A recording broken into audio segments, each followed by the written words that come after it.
It ruined me as a person. Ah, the memories! Ah! On your deathbed, you'll be thinking about this. Did you just shake your head no? There's no way. What do they want from us? What do these guys actually think? How can we make them happy, please?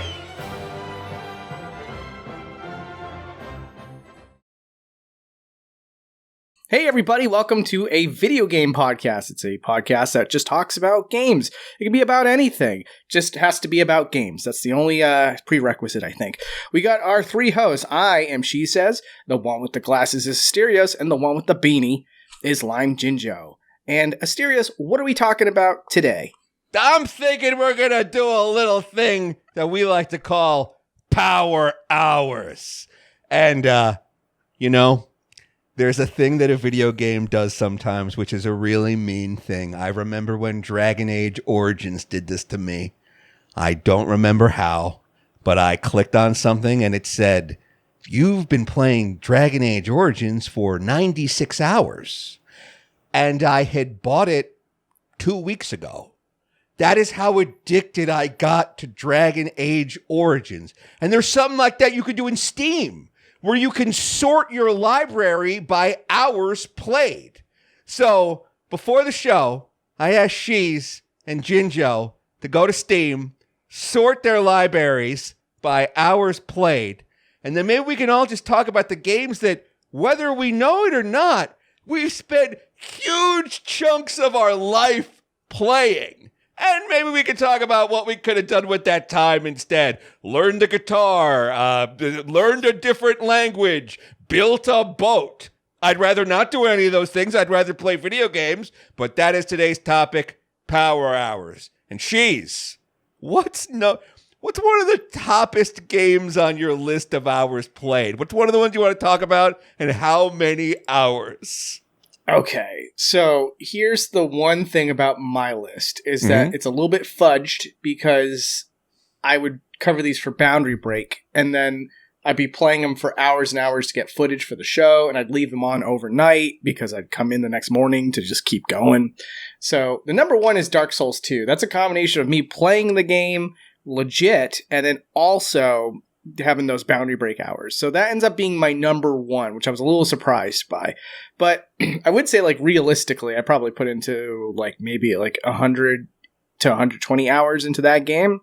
And that one is pretty high up there, but I will just say that the next one down on the list is very legitimate. And I'm actually surprised that it's at number 2, but also not surprised at the same time. It's Team Fortress 2. I used to play that all the time. Just all day, all night. I got really, really pilled by this game, and I was collecting the hats and everything.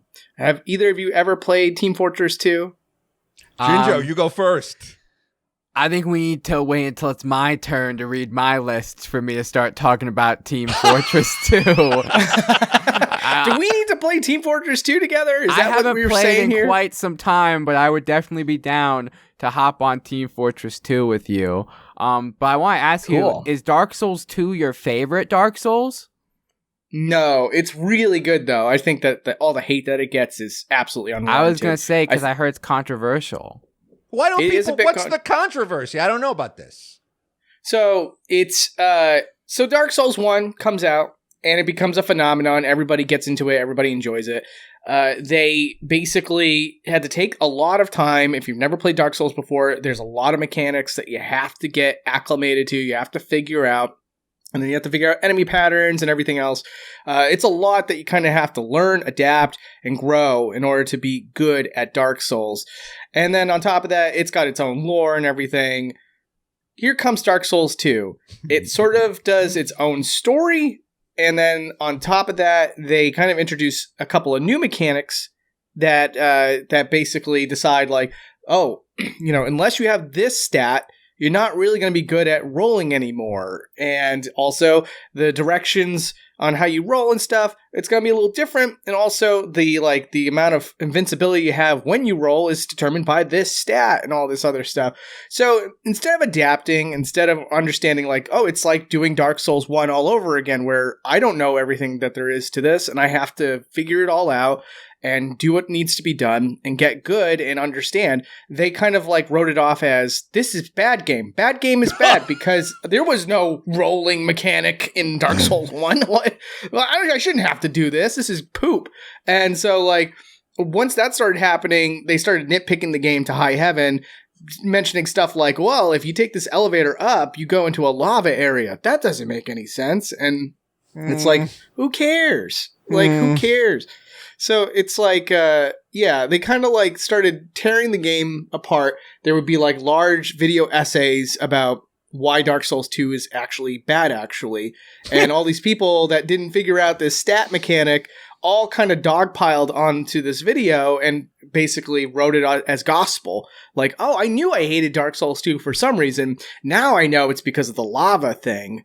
And I think it's just all smoke and mirrors. I think that literally what Dark Souls 2's biggest mistake was that it tried to force the player to relearn again, to basically go back from to ground zero and say, you're not fully prepared for this. You have to take the time to understand or look stuff up or talk to friends to figure this out completely, just like you did with the first game. And people were mad about that. So then Dark Souls 3 comes out, and it's like more faithful to the lore of the first game. Like there's tie-ins between the lore of the first game and this game, and they throw away the mechanic where you can put points in to improve your rolling and all that.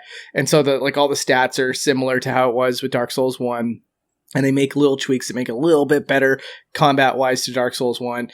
And the fans just absolutely go flippy nips over it. And so they adore Dark Souls 1 and they adore Dark Souls 3, and now Dark Souls 2 has become the black sheep of the trilogy. Whereas I would argue, I like the environments, the monsters, the weapons and stuff like that. I like the PvP combat. All of that I feel like is better in Dark Souls 2 than Dark Souls 3. So I like it. If I was to rank it, it would just be 1, 2, 3. Which is a hot take, I guess, because again, fans really adored 3 for going back to its roots and doing what was good for the fans and all that stuff. And I thought that it looked unappealing in contrast to Dark Souls 1 and 2. It has less color and all, just wasn't as big of a fan. So there you go. There's your answer. I didn't think I'd have to talk this much about Dark Souls 2, but hey, I'm enjoying this podcast today. No, I want to hear, look, you mentioned rolling, and it's like, what I know about these Souls games is that you're rolling around all the time.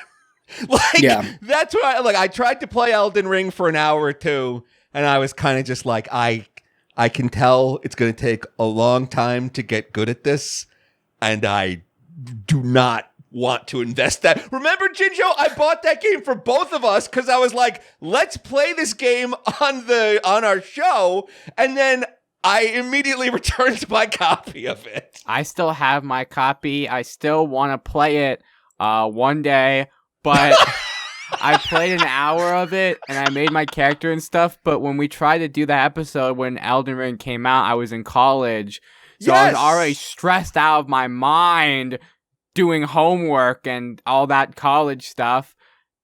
So I just could not dedicate time to Elden Ring. It just wasn't possible at the time. And now probably would still be a struggle, but maybe, but it would probably still be a struggle. I think I'd want to start with Demon Souls, which I also own, but have not even popped into my PS5, or Dark Souls 1 or something like that. Dark Souls 1 would be a really good starting point. Yeah. Because it's not, well, first of all, Demon Souls, it's a I don't know, a precursor to what the mechanics would be in Dark Souls, but it's not story-wise in any way linked to Dark Souls. So you could start with Dark Souls and not feel like you're missing out story-wise, lore-wise by playing Demon Souls.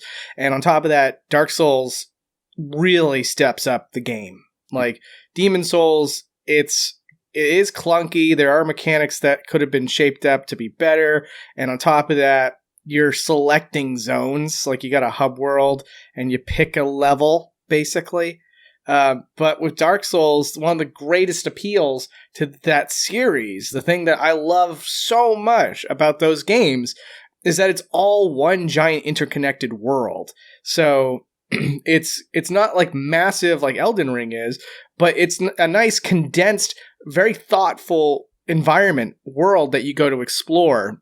And it because it's all interconnected, you feel that much more immersed in the experience. And so I would always recommend Dark Souls to anybody.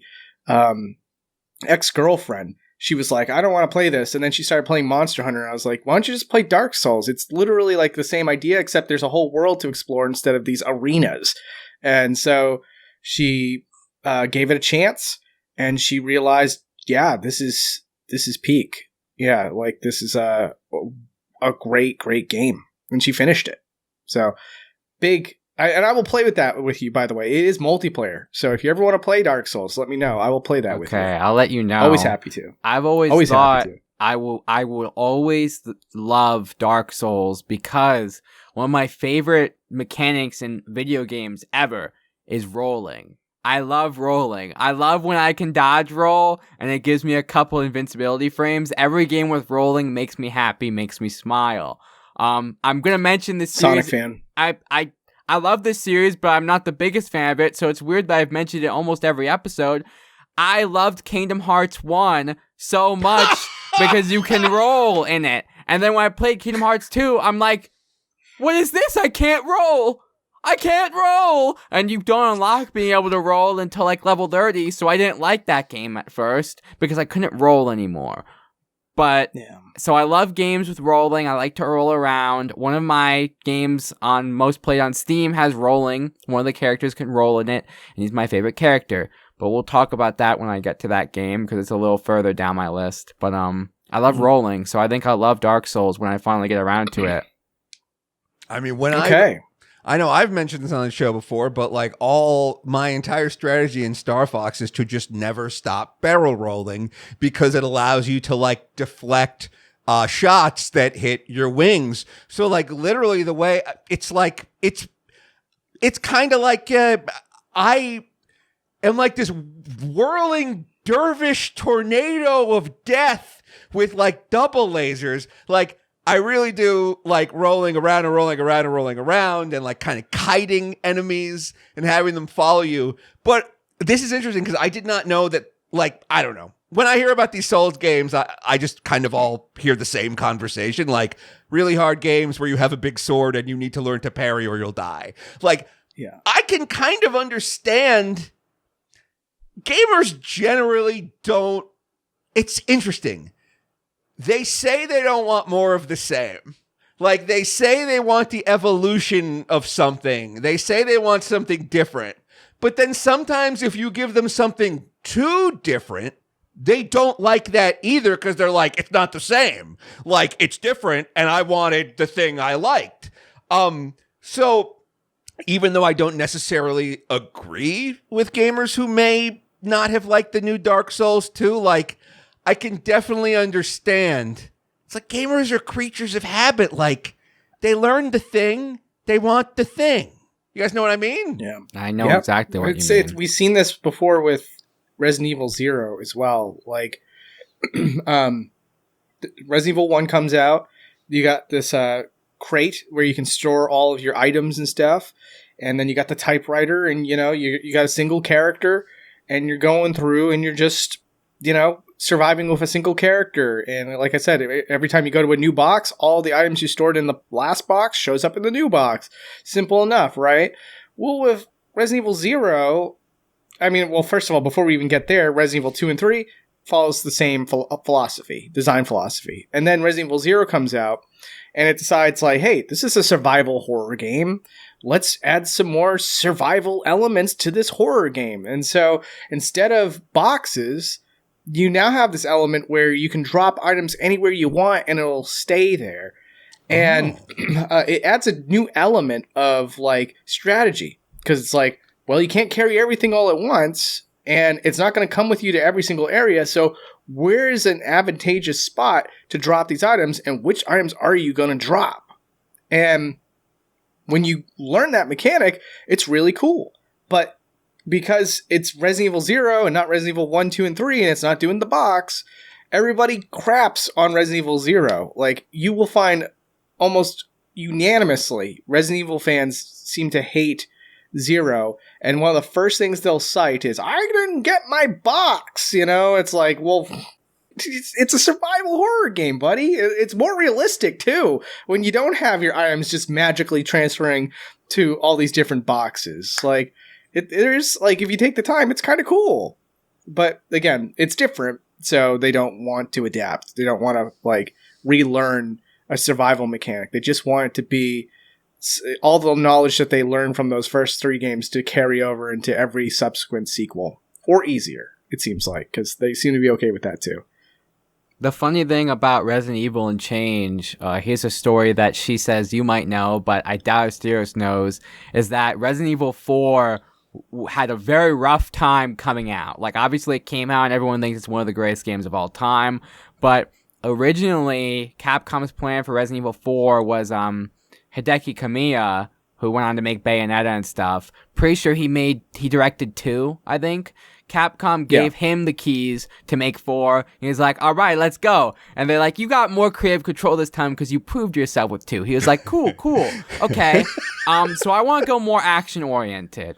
And they were like, okay. And he was like, it's going to start Leon. He's going to be even cooler this time. And they're like, okay. And he's like, actually, I don't like the gunplay as much. I want it to be like a beat 'em up, like combat, like sword. Leon should have a sword as well. And then they were like, this can't be Resident Evil 4. Just make this something else. And that ended up being Devil May Cry 1. So Devil May Cry 1 was supposed to be Resident Evil 4, but Hideki Kamiya changed too much of it, and Capcom was like, we're calling it something else. Imagine the cosmic poop storm that would have come down if that game came out and was called Resident Evil 4. They thought Resident Evil 0 changed too much. Imagine putting Resident Evil 4 in and you turn on it's Devil May Cry. What? Yo. Right. That would have... They're geniuses over at Capcom, though. I mean, they took that lemon and turned it into a lemonade. Because now people adore Devil May Cry. Devil May Cry is great. Yeah, I even love the first one. I mean, it's not aged as great as its brother, Devil May Cry 3, but yeah, I think the first one is still great, and it would probably be considered one of the worst games of all time if it was called Resident Evil 4. So, oh yeah. Yeah, I always thought that was really interesting.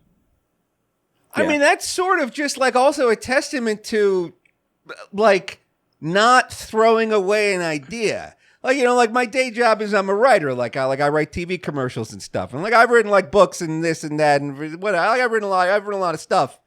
And it's like, you know, someone pitches an idea. It's like it's the easiest thing in the world to be like, that's not right for this. What else you got? But like, you know, for them to be like, we like what you're doing. It will not work for this. But we also want to like honor the time you've put into it. So maybe we can make it work for that. It's just like, that's really smart management on like Capcom's behalf. And also, they didn't piss off that guy so that he leaves. Didn't they piss off Kojima and he left? Or they fired him? I don't know. I heard there was some sort of breakup there. And it's like, that was you don't Konami. Want to break up? That was Konami. I'm sorry. Right. I just mean like generally speaking, Yes. where it's like, you know, a studio They falling did out piss with him like a off, big though. creator. They did. Yeah. It's just like, you don't want to piss off your star talent. Like, find a way to keep these people happy. Because, like, if you could keep them happy, they'll be making cool games for you for life. Yeah. Yeah. Too bad they didn't do that. Yeah. They dropped the ball. Oh, yeah. And I played that game. What was it? What's that scary game that you can only play? It would only came out as a demo on a PlayStation. PT. Yeah, I played. That scared the hell. I did not like that at all. That game's scary. But that game is peak. If it came out, it would have been the greatest game ever. It would have been the greatest game ever made if it came out. But it wasn't meant to be because it had too many awesome people working on it because it had Kojima on it. I think Guillermo del Toro was attached. Apparently Junji Ito was attached. Oh. I don't know if that's ever been confirmed, but I love Junji Ito's stuff. As we're recording this, the Uzumaki anime just started airing, and I haven't been able to watch it yet, but I read the manga years ago, and I liked it. So that would have been the most greatest game ever, dude. And, like, I never even got a chance to play it. I've only played, like, a PC remake of it. And, like, I think about every time I go in the bathroom and I look at my sink, I think to myself, what if there was a bloody fetus in here that was talking to me? Just like PT. Yeah. So that you can make that happen. Yeah. Every time I look up at my ceiling, I'm like, what if there was a bloody fridge hanging from my ceiling? It would be exactly that one like might be a little PT. harder. Yeah, it would probably be a little difficult. Well, I think the bloody fetus and the anyway.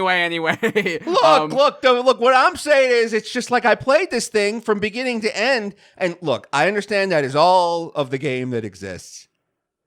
It felt like a very complete experience to me, though. Like, I was like, I got a lot out of this. Obviously, besides being scared out of my mind, I was just like, "Oh, this is incredibly cool." Like, what's your take on? You're a gaming historian. Like, what's your take on PT? He is not the gaming historian. PT? He is Shesez. He's Boundary Break. Hi, my name is Norm. Is there someone named quote the gaming? I said a gaming historian. Yes, I don't know. Yes.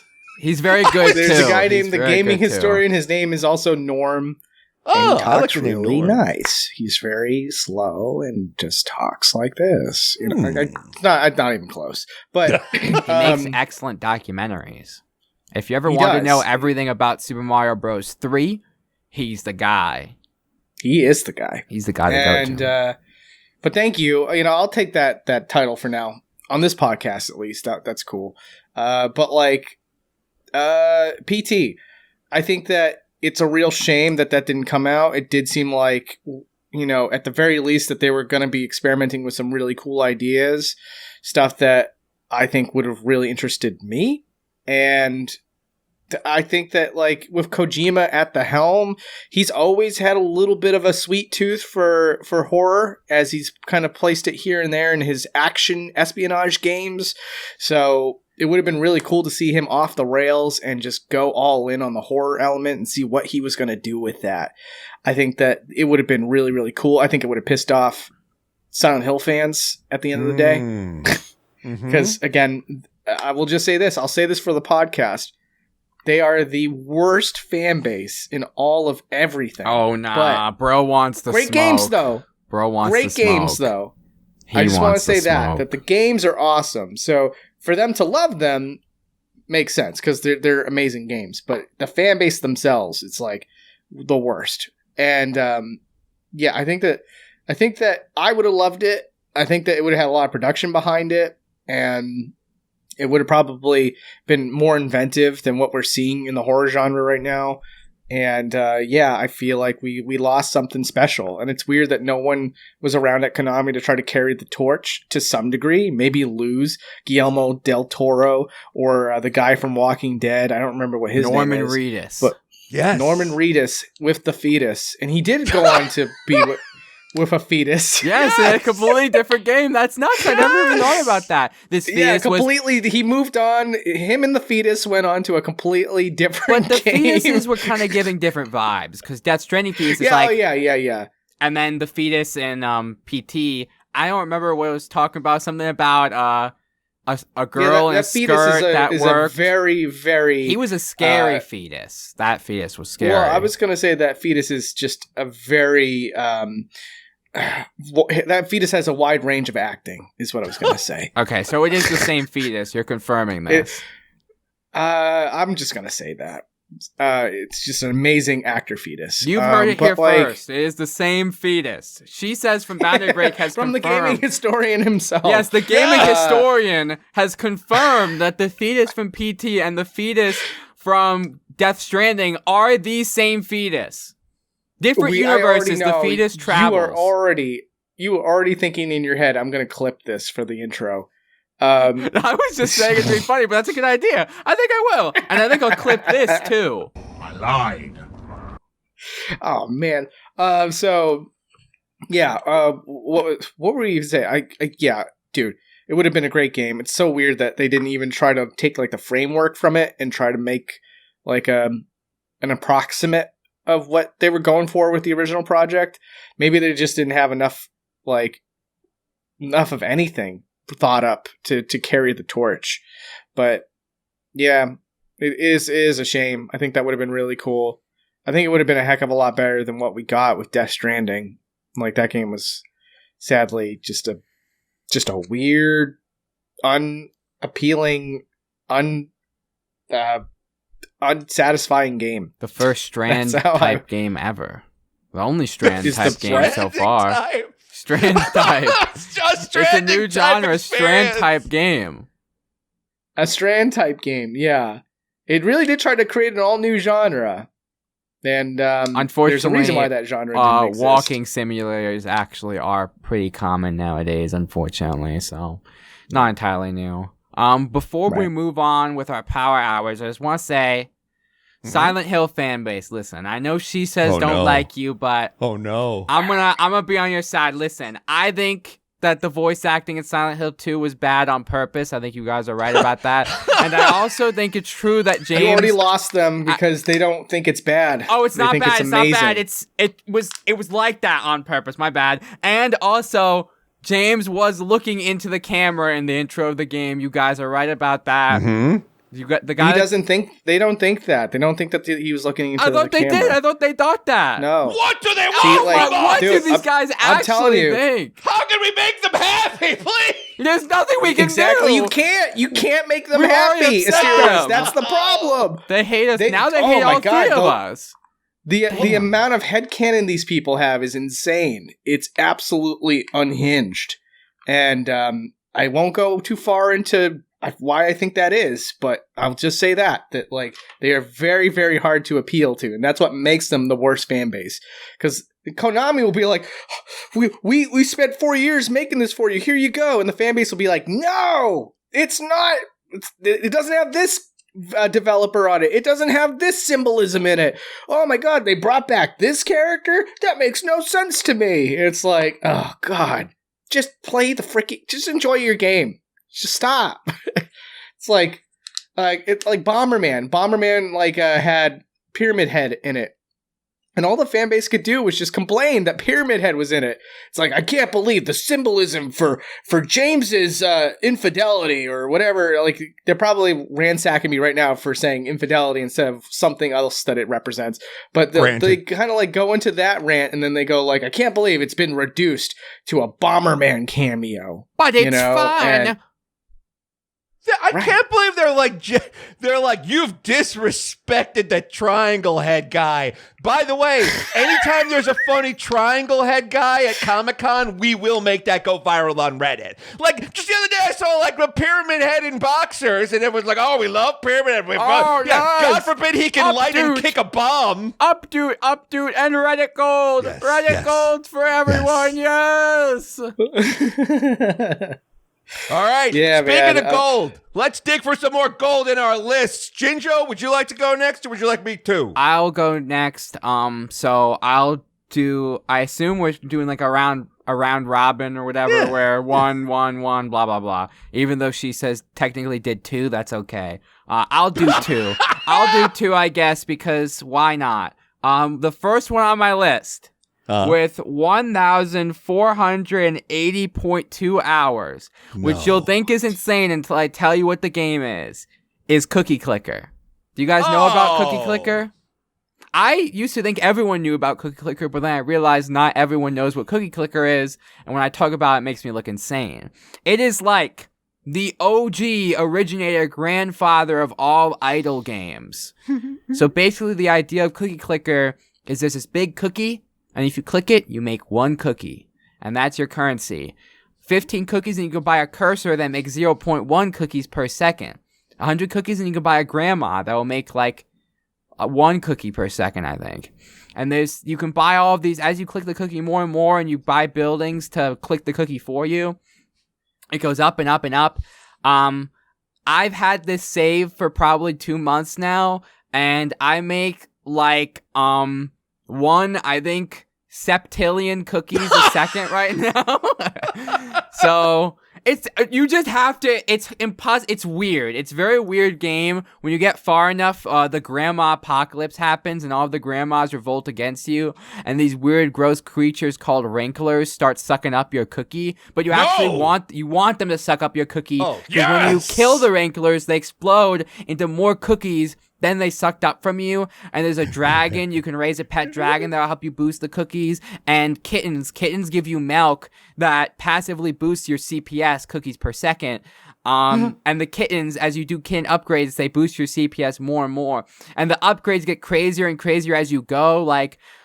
in the very first version of the game, a time machine to bring back cookies that had already been eaten from the past back to the present was the best item you could have in the game. But then they made like an antimatter condenser that converts antimatter into cookies, prism that converts light into cookies. Now they have like the strongest building is just you the player, because you were playing Cookie Clicker the whole time, and it doesn't double your CPS, it just gives you a lot more. But yeah, it's crazy. There's a portal to the cookie dimension, and dude, and the grandma's revolt, and it's nuts. Dude, it's nuts. I don't know if he's telling us the truth. It is all real. No, it's on Steam. it's It's too free. accurate. It's free. I mean, I believe hear the it game in his- exists, but like the way you just described it, that just sounded like the fakest thing I've That ever was heard in all my real life. Cookie Clicker lore. Okay, so this is my Cookie Clicker save right now. Here is my big cookie. Ooh, a fortune. Here's my big cookie. Here are all the wranglers surrounding it, sucking it up. Here I can buy upgrades. These are all of my buildings. As you can see, the grandmas are angry. I am in the middle of the grandma apocalypse. I've been in this particular run for about a week, but I've been playing on this account without restarting my save for 61 days. That was all real. 100% real. I'm not lying. You could tell how this game has Jesus. sort of broken him and how he has sort of broken the game, much like they're both breaking cookies into milk. Yeah. 1 This is how the septillion cookie crumbles. is 1 followed by 24 zeros. And 1,000 hours is equal to 41 full days that you've been making. Look, I know you haven't been doing it the whole time. Yeah, 'cause you it's an just idle leave it game. open. You leave it open, and I mean, every once in a while, there has been like a day when I got home from work early and I spent like 2 hours. So every once in a while, when you get far enough in Cookie Clicker, you get like these prestige points. They call them heavenly chips, and you can throw away your whole save in order to prestige and be born anew with unique benefits. And you might think this is terrible. You're throwing away your whole Cookie Clicker save. No, because every heavenly chip you have gives you 1% more to your cookies per second on the next save. So if you have like 1 trillion heavenly chips just waiting for you to ascend, you want to ascend, so then when you ascend, you just passively have 1 trillion more CPS than you did on the last save. So when you ascend, you very quickly get back to where you were. But when you start a new Cookie Clicker save, you gotta pay attention to it. You have to foster it back to its strength that it had before you ascended. So I have sat there for like an hour and a half to harness the power of a new Cookie Clicker ascension and make sure I get my cookies per second back where they're supposed to be. I just got one question. Yeah. Why? Because Why do this? I like to see the numbers go up, baby. And it has 750 Steam achievements, of which I have 556, I think. Yeah. Jeez. That's amazing. Yeah, so that's my most played game on Steam. But my most played game that I actually played is, drumroll please, Team Fortress 2. No drumroll, it's Team Fortress 2. At 786.5 hours. Is my most. Oh, you got me beat. Is my most All right, played. so now that we're back on the Team Fortress 2, what's your favorite job? Class, you mean? I'm a real Team Fortress 2er. I'm adjusting my invisible tie. So I know that they're actually called classes, and for the longest time I was a scout fan, but then I realized I couldn't aim, and you kind of need to aim in order to play as scout. So eventually I switched to heavy. Now I'm a heavy. I love playing as heavy. Everyone's like, heavy's easy. Heavy's boring. Yes, heavy is easy, but boring? No, he's not. Because I just like to pull out the Tomislav, my Australian Tomislav, which is worth like 30 real world dollars that I could sell for real money on Steam, and then I could sell my Steam account for real world money. I could buy groceries with that money. But instead I have a golden Tomislav, and I'd just be like, yeah, and I got the fish cake sandwich. It's straight up worse than the sandwich, but it's rare, and it looks like a fish cake. Yep. Yeah, I'm a big Team Fortress 2er. I haven't played in a long time because Team Fortress 2 is in a constant state of dying. But I always will have a soft spot for Team Fortress 2. I also used to main the medic. I liked playing as medic a lot, and I still do. I'm a pretty good medic. I heal everyone. I don't just stick on the heavy. I will like follow the heavy, but I'll try and make sure everyone has a little bit of overheal on them. So, yeah, I'm one of the good medics. That's good. What's your favorite class? Mine has always been sniper. He's cool. I love sniping. Yeah, I'm really good with the just sniping, getting the headshots, and it feels really satisfying that the sound effect changes and everything. There's the Girardi, and you get like the crit bonus and all that stuff, and so good. Do you ever like playing as bow sniper? Yeah, I think I played that, and I was pretty good with that too. I think there was just one where, in particular, you just get more of a crit bonus by using the scope on one of the guns. I primarily use that. I think it's called the Machina, where if you zoom in and then it fully charges, you get a fully charged headshot. It like crits. So even body shots will like kill completely. Yeah, that one's cool.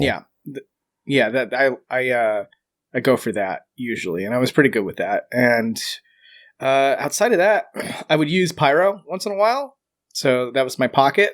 And that was, I think, I'd use heavy and medic sometimes too.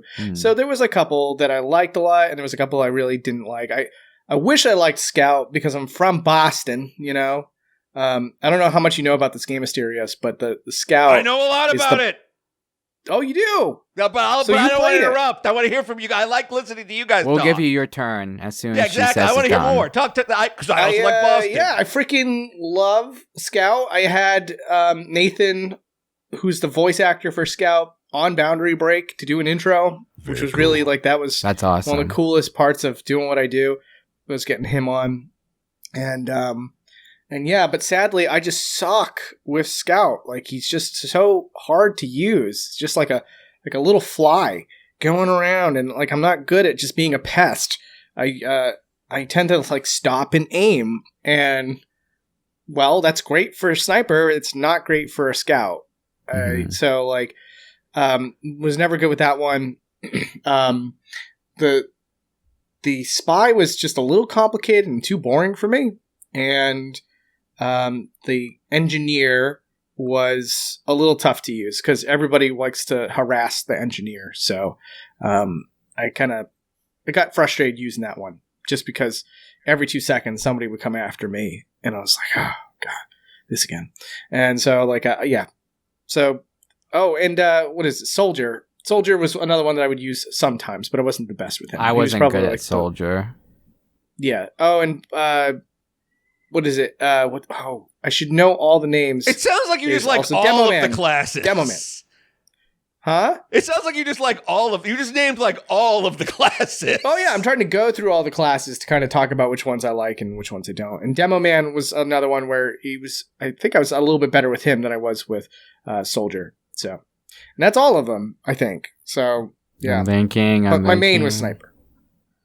For me, I only ever played the Engineer.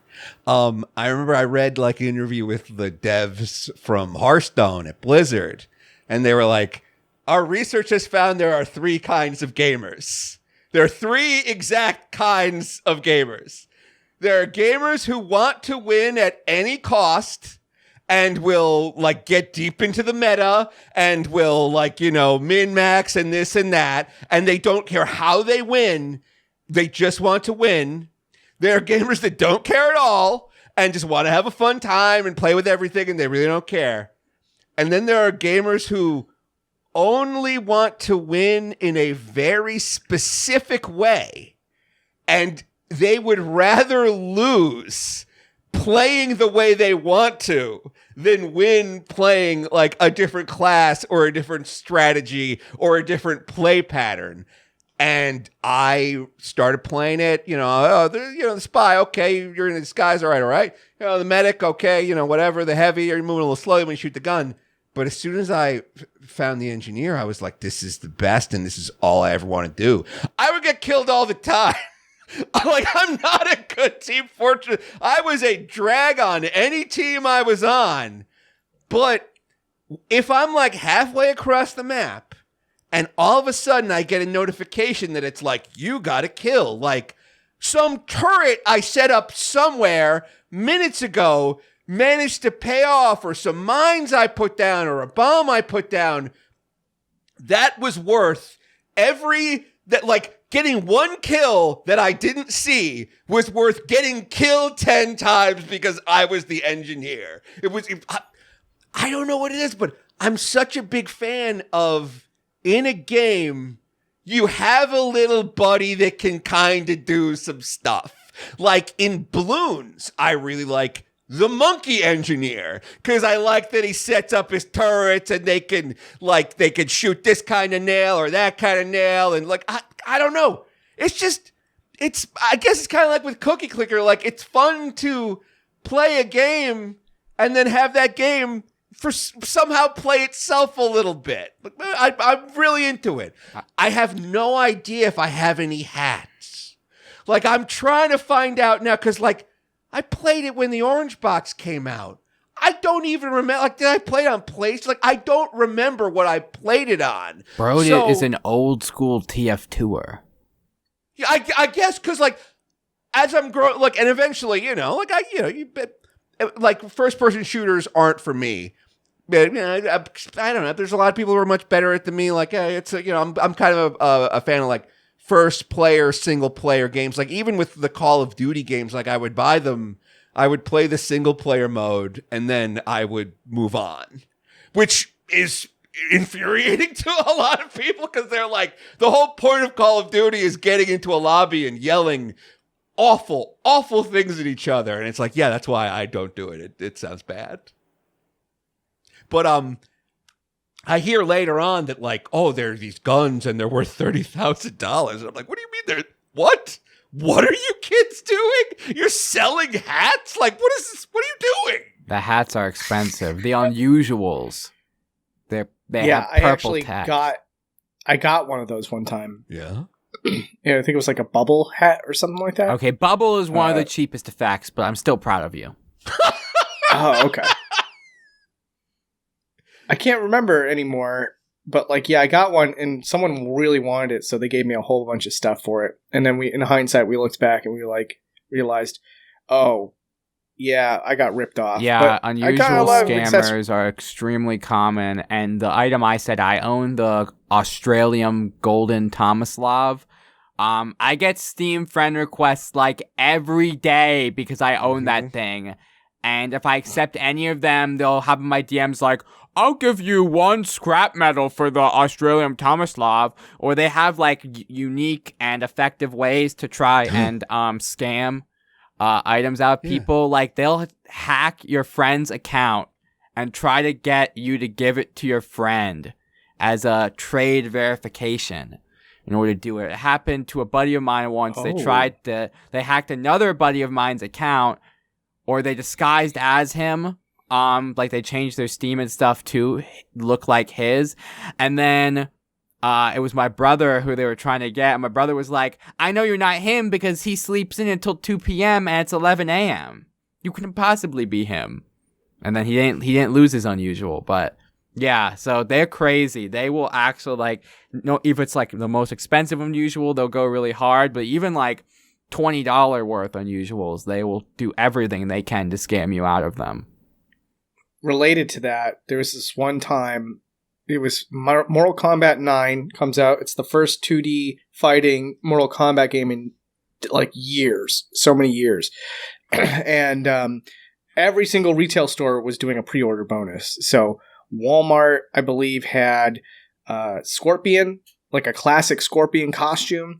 And then Best Buy had a classic Sub-Zero, and then I think Amazon had a classic Reptile costume. I wanted the classic Reptile costume. I just didn't shop at Amazon at the time. And so the game comes out. There's no way to buy these classic costumes yet. So it comes down to trading with other players. And how do you trade with these people? Well, you can do is give them the code and hope that they give you the code.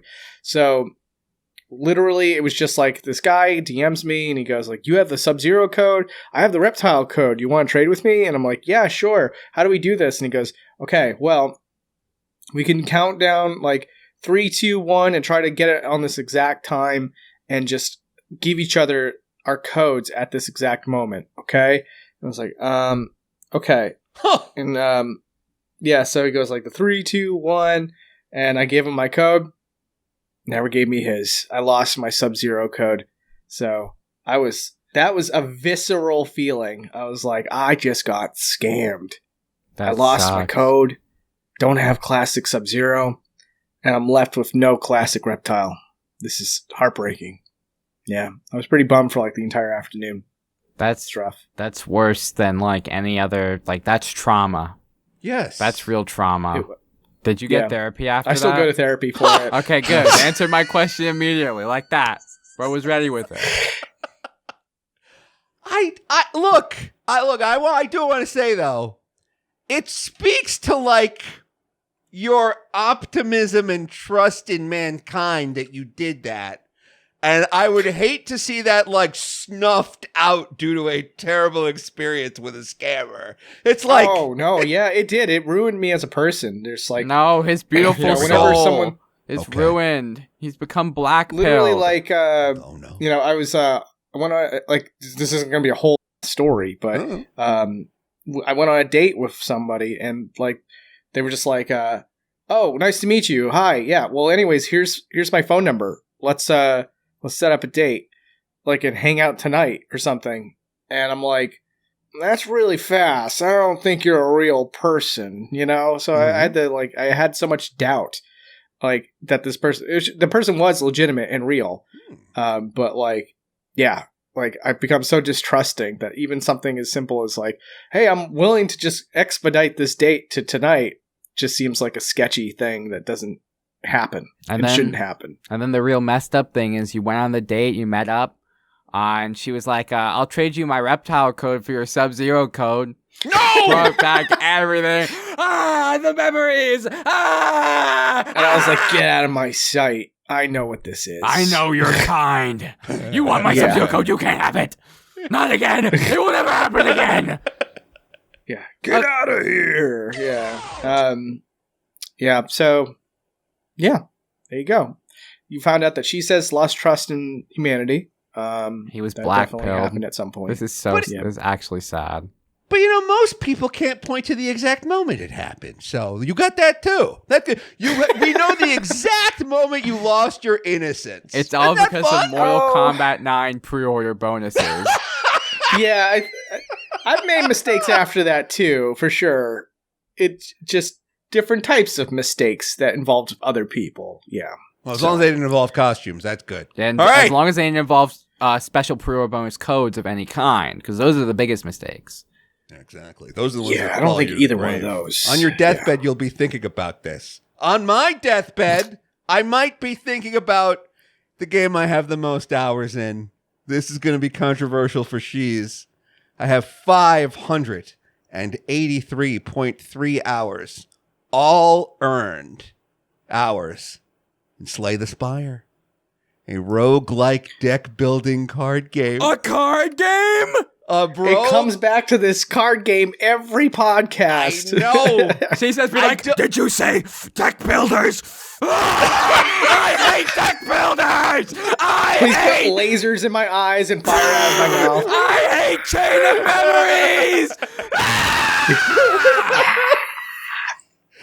memories! Calm down, she says. It's just Kingdom Hearts Chain of Memories for the Game Boy Advance. I'm trying not to spike the mic. You can add whatever sound effect you want there. I fix it all in post. I have my method, so I can scream as much as I want. It will sound peaked, but it won't hurt the audience's ears. Hopefully. You'll be fine. He's good at this. Listen. I'm an audio genius. You're in good hands when I edit this podcast. We're interrupting. Yes, talk about Slay the Spire. A deck builder. So Shesez is one of the. It's Shesez, by the way. I thought that was your. I thought people called you Shesez as a nickname. He's been calling you really. She's. It just suddenly started with this episode because he's called you Shesez every other episode. Viewers, this is like the 5th episode we've recorded, by the way. This is production code 05, I believe. And he has just started calling you She's for feel no more comfortable reason. with him. I was like to Nick. I Hey, thought I thought you She's. called him Hey. She's in chat, I and I'm like, gotcha. I'll call him I She's. do not call him She's. I thought you But did in chat. Feel free. Look, I'm saying No, I wasn't you're gonna not try doing so- because it clearly annoys the No, piss out it's of him. fine. It's fine. You No. can call him Sheets. You can call him I Sheets. will You not can call him no Sheets. nicknames. You can call him Sheets like the gas station. So like, okay, I was just making sure. Okay, so but you know that okay, Yeah. because No, like she a lot of says. people throughout my entire career, it's funny because I picked the name so that it would be colloquial, like and like everyone would be able to say it easily, and that had the opposite effect. A lot of people have called me like She's, Shesez, Shuz, Shazizzle. Shizzle has not happened yet, Shizizzle? unless you count it right now. And then the last one, I'm debating on whether or not to tell this whole story. You 'Cause should. It's not the It's safest. a good story. Tell the story. I know Yeah. it is. It's not video game related, but it's peak. It's Tell much it. like Okay. much like video games. It is peak, and that makes it video game related. Okay, if it's peak, I guess I'll do it. So there was this one time after I, got my career and everything, I started hanging out with my ex-boss from my last job, and I knew his wife, and his wife was a great, very fun person that like loved to hang out and talk and all this stuff. This particular time, something felt kind of off. Okay, so I show up and I'm like, "Hey, Mariana," and she's just like, "Hi," and we walk out to the balcony, and I said to my boss Nick, I'm like, "Something up with Mariana? She seems a little bit off. I don't know what's going on." And he goes, "Well, she doesn't like your YouTube name." I go, "What? Why? Come on. She's easy." I'm like, "What?" Oh! No! What do you mean? It's not she's easy. It's like, what do you... It's not? I'm like, no, it's just she says. Like she says. That's it. She thinks it's she's easy? And he's like, well, yeah. I mean, it's not... I don't even have the last 2 letters capitalized. How did she get there? What the heck? So I was like, I hope you tell her that it's not she's easy. I would never... let me make a wholesome video game channel where we just... right off the jump, misogynist. Let's go. When's the alpha grind set videos coming, Mr. She's Easy? Where are they? It's Patreon exclusive. It's only for the bros. Okay. And yeah. Well, look, misogyny would never work as a marketing tactic in the video game world, and I'm glad that you stayed away from that. It would have been a huge failure. Unlike the Dude, huge I don't know if you're being ironic. Of course I'm being There's ironic. definitely some channels right now. Oh my God, I'm being ironic, obviously. Goodness gracious. But look, Okay. I was going to say, another winning strategy in games is Slay the Spire, which was a winning game. It's a very successful game. And I'm going to try to explain to you. Oh, and by the way, listeners who have for the past 52 minutes thought I was saying his name wrong, that must have been like nails on a chalkboard for 52 minutes. Oh That's my what God. it was like for me. I thought it was a nickname. Every single time you're Hey, like she's, it was like... I was like, thought it was oh, like a God. thing. Like, do I text him? Do I leave a voicemail? What do I do to It's save short this for man? Shesez. It's short for she. Yo, Like Mr. Mikey She's. instead of Michaelopoulos. What's good, Cheese? I thought I was trying to. I felt more Y'all comfortable. want some cheese? Now you need to start calling him She's. You have to now. We'll see what comes out of my mouth. I never know what I'm gonna. I'm always surprised by what I'm gonna say. But look, one of the reasons I like Slay the Spire is the element of surprise. Like, as a kid, I never got to do the thing with sealed draft tournaments. My entire high school, all like 9, 10, 11, 12, like my whole high school was 250 kids.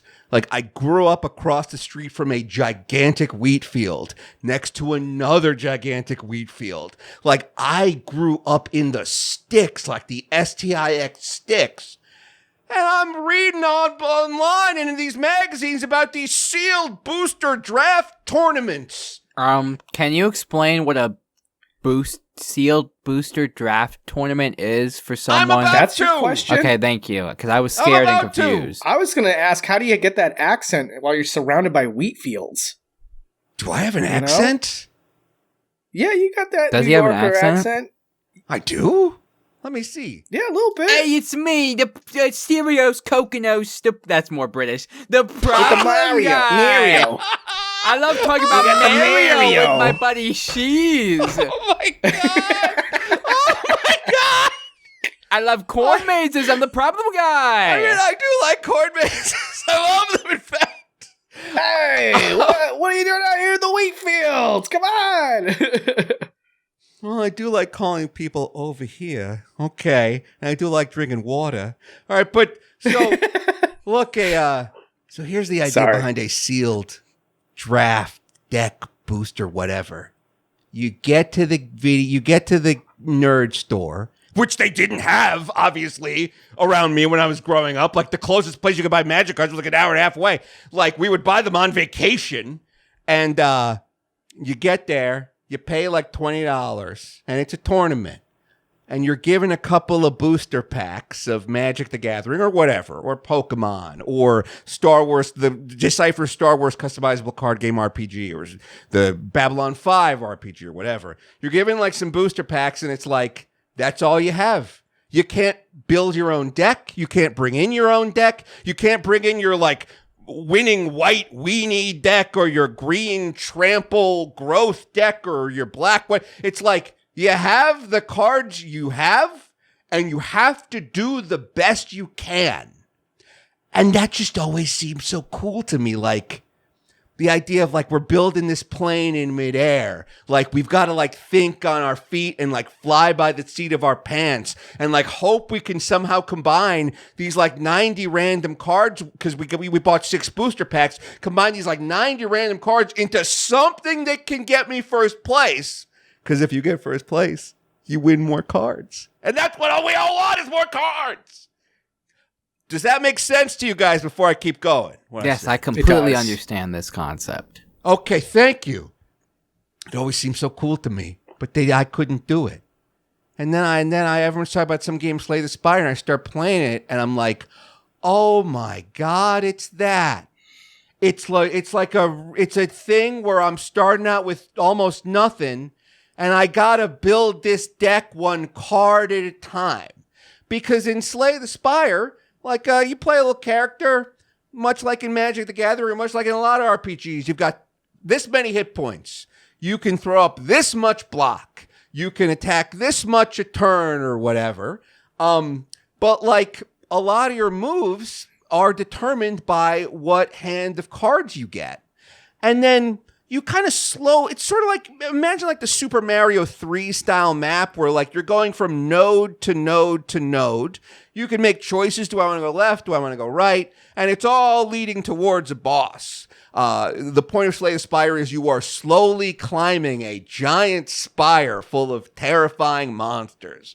And each time you beat a screen, you beat a couple of monsters, you're given the opportunity to draft a new card out of 3 randomly provided cards. Sometimes they'll be rare. Sometimes they'll be legendary. And so it's like you have to come up with the strategies you're going to use to win as you collect these cards.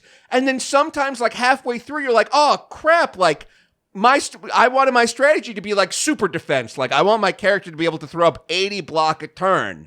But in order to do that, I need this one card that converts all of my attack to defense. What if you don't draft that card and you're halfway up the spire? Well, now you got to figure out something else. Am I going to switch to a thing where I'm shooting a lot of fire attacks? Am I going to switch to a thing where like I'm creating a lot of cards that cost 0 mana and I'm trying to like essentially min-max my hand, like play the most cards possible a turn? Like, am I trying to do a thing where like I create some crazy combo out of 3 cards that allows me to deal like 999 damage in one hit? And it's that like puzzle box surprise mentality that like is the reason I have almost 600 hours in Slay the Spire. It's like every time you play, it's a different flavor of the thing you love, which is ice cream. And that's one of the many, many reasons I'm into Slay the Spire and all these roguelikes. Now, we know what Shesez's opinion of these games are. So, Jinjo, what do you I want to say, I've heard about Slay the Spire for years and years and years. It actually sounds fun to me because I love roguelites as well, which I'll get to when I talk about the rest of my most played Steam games. Pretty sure Mr. Shees doesn't like roguelites either. But Slay the Spire, it sounds fun to me. Like, I might buy it next time it's on sale. But the whole time you're explaining this, Mr. Shees looks like he was trying to kill you with his mind rays or something while you're talking about this game. Like, I hate deck builders, and I hate Asterios for liking them. Ah! I mean, I also got his name wrong. Yeah, but we forgive you. Thank you. I forgive you on Shees' behalf. Hey! This is starting to stick. She says... Yeah, like gum to my shoe. You've played a lot of these games, and you've given them a chance, and it sounds like you're just like you don't connect with them. And tell us your opinion on this. Yeah, I mean, it's just that. It's literally like I'm glad that these games exist for people like you, Asterios, and or Asti if you prefer. But sorry, I like it. But I just gave those games a shot, and it became like an unsatisfying experience every time I would try. And so both roguelites or roguelikes, whatever that term is, and card building, those are just two elements I don't like. I don't like to it's so weird that people always say like, oh, I make all this progress, I die, but I get to take some of the progress I made back with me while I try again. And to me, I'm like, that's cute, but you're being forced to do giant segments of a game all over again, regardless of the fact that you got like a little bit of like experience or equipment or whatever to take with you for your next run. I find that to be mind-numbing. And then with cards, it's like I explained in a previous podcast where I just don't like the random element. I don't like I don't like the fact that like at any given encounter I have full control over what my strategy is going to be. With card games, it's always this element of like, but this time you're stuck with this, and but you got the good one this time. Oh, this one's gonna be easy, but not this time. This time you got nothing. You're just SOL. Like you're just gonna have to accept the loss because hey, those are the cards that've been dealt. And like to me, I'm like, that's crap. If I want random elements like that, I'll play Mario Party. But like for me, in my 2 cents, I always want my victory or my loss to be at the hands of 100% just the skill, not a random element. So that is why like intrinsically Card Battlers is like really unappealing to me. And then on top of that, I hate it when it like blends into a genre. Like, for example, Kingdom Hearts Chain of Memories, where it's like, Kingdom Hearts, cool game. You got a giant key for a sword. You whack people with it. You can dodge roll. That's cool. Like, the guy throws a fireball at you, dodge roll. You're good to go. But with Chain of Memories, it's like, well, you might have some rolls left over. Roll is an actionable command that is tied to a card, right, Jinjo? And you see, I'm going to have to tell you this, she says. You've been talking about how your least favorite thing about deck builds is the randomness of it. Sounds like you'd like Chain of Memories because there's very little randomness in it. You have the same deck every fight you go into, and you make the order of that deck, and you choose what cards go into that deck. The only randomness is what cards you find and what cards you're able to buy at the Moogle shop. But you'll find more than a wealth of cards to be able to make any said good deck. I think do you not like the deck building itself as well? Because I've always felt like Chain of Memories didn't have much randomness in it, and that's probably why I've always liked that one, because once you make one good deck, that good deck will carry you through the rest of Sora's campaign easily. Yeah, everybody likes a great deck, but for me, my whole thing is I don't like that you're essentially, like, if you kind of take away the fact that it's a card, what you're really saying here is that it's an expendable amount of times you can swing a sword, or an ammunition of the amount of times you can roll, or the ammunition for the amount of times you can use a spell.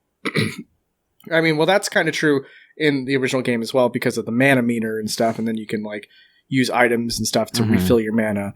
But, like, swinging a sword should not be tied to, like, how many sword cards you got. Like, that to me is ludicrous. And it's so frustrating when you run out of swings on your sword, you know? Like, because then you're just like, well, in a normal situation, I'd always be able to swing my sword. But in this game in particular, I'm not allowed to swing my sword anymore because the cards told me that, you know? It's like, that's the feeling I get when I play something like Chain of Memories.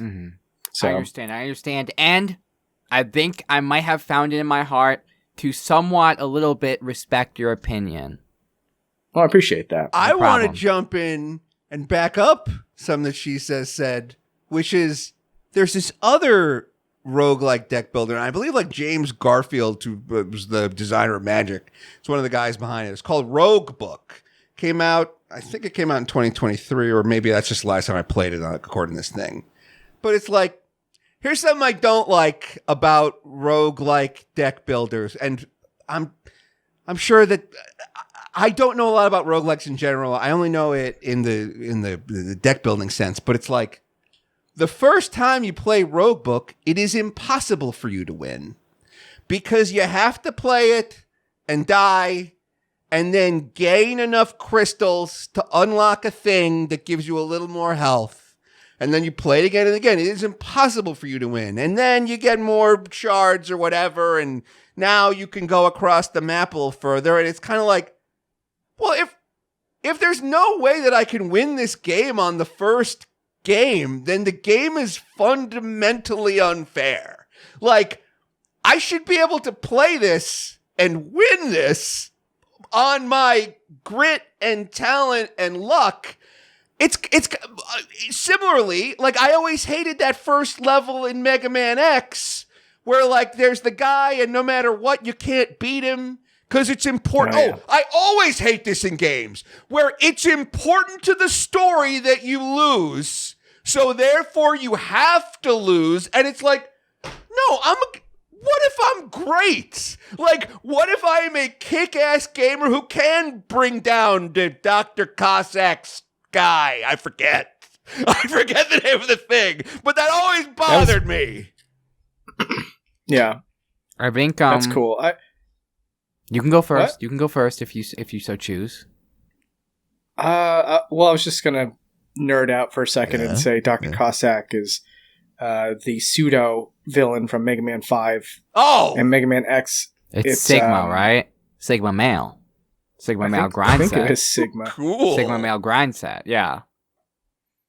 So I think Sigma has like 999 health or something in that opening scene, so he's literally impossible to beat. Oh no, that's not Sigma at the opening. That's Vile. Oh, okay. Yeah, I'm no Mega Man X expert. I've never been able to beat it.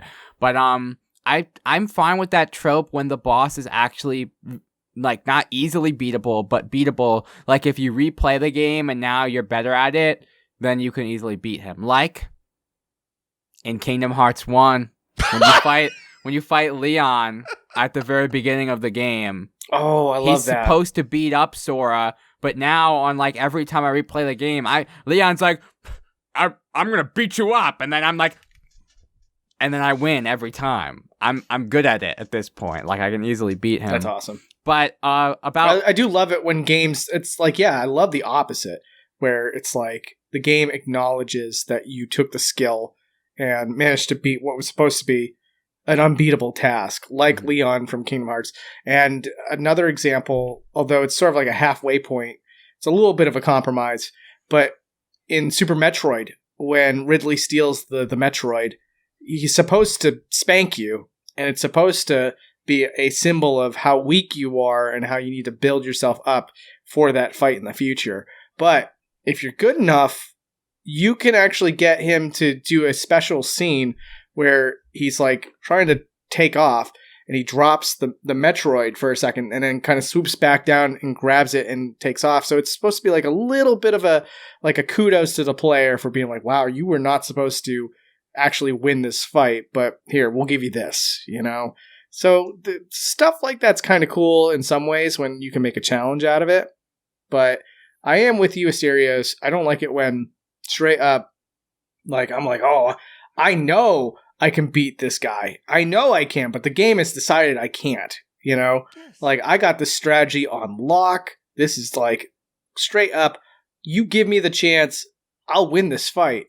And the game doesn't allow you to take that win. That's the worst.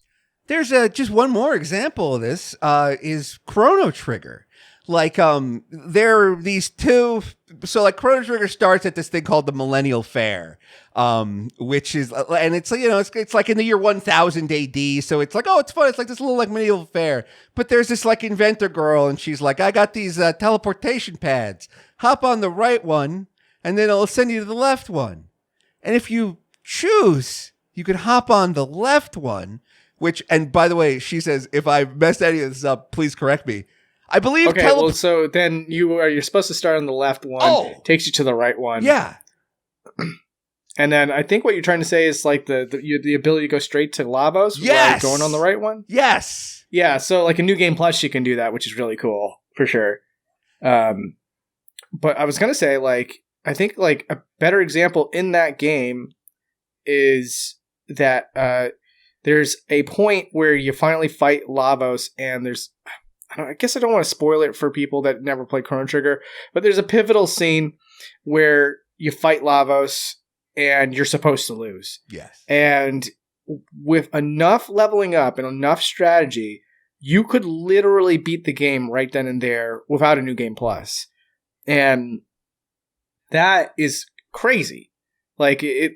Once again, that is an example, though, where the game is putting everything it has into making sure you lose. It's like, come on, there's no way you could actually beat, you know, Lavos right now. But you do the right amount of preparing.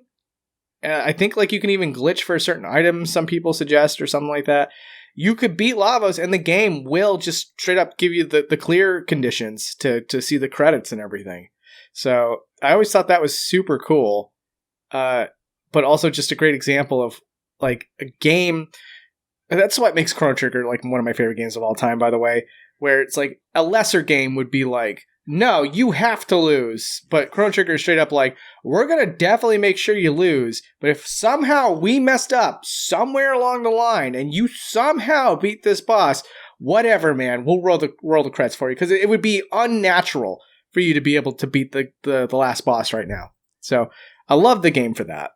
I believe, and again, correct me on this, because I read about this when I was a kid. It's like, if you beat Lavos, you don't just get like the ending. You get a special ending where they show you photos of the developers. Is that correct? So, yeah. So, like what you were describing earlier, where like you go in the other teleporter, that actually happens when you get New Game Plus. And so when you start New Game Plus, there's going to be like a little red sparkle, and then you can just go straight to Lavos. You have like no party members except for Marl or Marley, depending on how you want to pronounce it. And the two characters will go straight to the Lavos boss fight right then and there. It's kind of tough because, yeah, you get to carry over your magic. I think you get to carry over some equipment, but some of them are also binded to story, so you lose some equipment, and you also get your levels. But you're still stuck with only two characters. You're kind of stuck with somewhat less than the best optimal equipment in the game.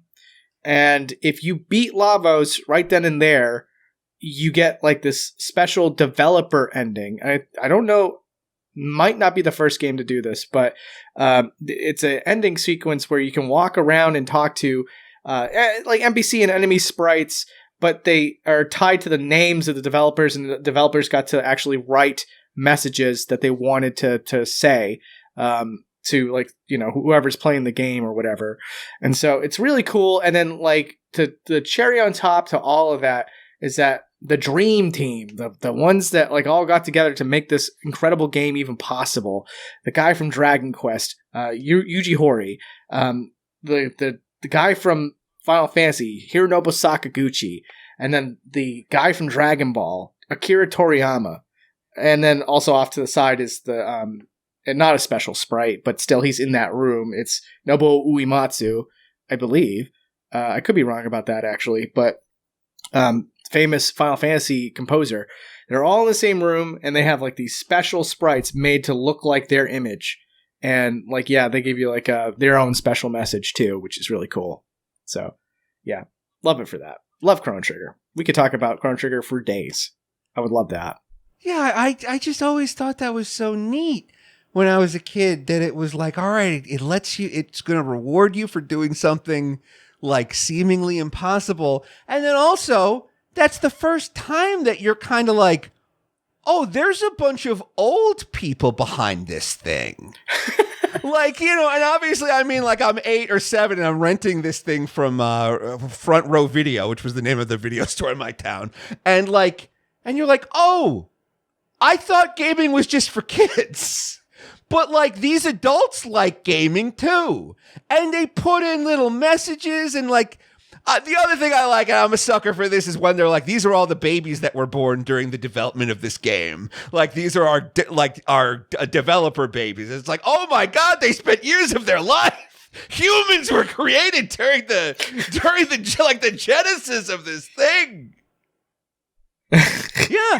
And look, I think talking about the ending of Chrono Trigger, this might be a good ending for our show. Unless you boys got anything else that you want to talk about when it comes to your lists of how many hours poured into these video games we love. I had a couple roguelites on my list I could talk about, but I can save them for another day.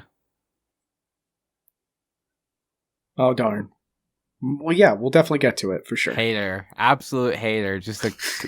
They did blackpill him. They completely blackpilled this man after the... I was really excited to hear you talk about roguelites, but you know, after it's the like Mortal he said, Kombat 9 pre-order bonus incident. See, if that never happened, Shesez would be on this podcast like, oh, I love Chain of Memories, and I'd love to hear you talk about your favorite games of all time that just happen to be roguelites, LimeJinjo. I'd be so happy to hear that. But because that guy took his Sub-Zero classic costume code, he's like, oh, yeah, what a shame that we can't talk about roguelites. Yeah. Anyway, no one cares, little kid. Anyway. I love that. That experience turned me in. Like, if I was to be the, what is it? A Christmas Carol. If I was Scrooge and they had to take me back in time to see where I flipped, I changed. It was that moment. Us Gen Z refer to that as the moment Walter White became Heisenberg. And us olds call that Citizen Kane's sled. Charles Foster Kane's sled. There's lots of them, for sure, yeah. So now you've got two great references, listeners. Just like, I just imagine like LimeJinjo, you know, in the little wooden chair with the small coal fireplace. Mr. Shesez, I'd love to see my family and play a roguelike. A roguelike? Oh. I don't know why I sound like the Joker from Batman the Animated Series, but, you know. Mark Hamill's Ebenezer Scrooge. Yeah. Sounds good. Perfect. Close enough. Oh, no. Batman. Like Mr. Shesez, tomorrow's roguelite, miss. And everyone else will have the day off. Roguelite, miss. Bah, humbug.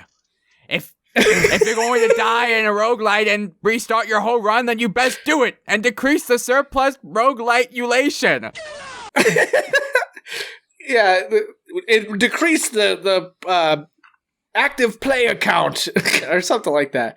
Yeah, and then I'll have my revolution moment. Wake up the next day, open the windows, and be like, "You young boy, what day is it today?" "Why, it's roguelite, miss." Go to the corner store. Here, take my Steam points and buy a bunch of Steam codes from my friends over on. Take my Steam points and go and buy Nuclear Throne. You mean the nuclear thrown at the corner store? Yes, and bring it to LimeJinjo's house. It's a mixing of a street corner choir. It's going home and getting warmed by the fire. You guys like the Muppets Christmas Carol? That's the best version. It's the best version. Did you just shake your head no? There's no way. There's no way. You don't mess with the Muppets Christmas Carol. Did you seriously just shake your head no at that? My favorite one is the Disney, Scrooge McDuck, like Christmas Carol. That one's my favorite. And but you don't like the Muppets Christmas Carol? I need to rewatch it. I didn't really grow up with those movies, and what's funny is I like the Muppets universe, but when they start incorporating live real people, it kind of takes me out of the spell, Like, it becomes so obvious that it's like, oh, that's a dude talking to puppets right now, Even if it's Michael Caine? Me. Like, I've heard someone describe, like, they can't like anything Muppet or Sesame Street related because all they can see is, in their words, losers with their hands up a puppet and, going with that. And I'm like, bro, why? How? Like, how can you not suspend your disbelief even just a little bit? But I somewhat understand when there's like live action hybrid where, you got like those like live actors talking to the puppets. That's when like it's harder for me. Even if it's Michael Caine, why do we follow Master Wayne?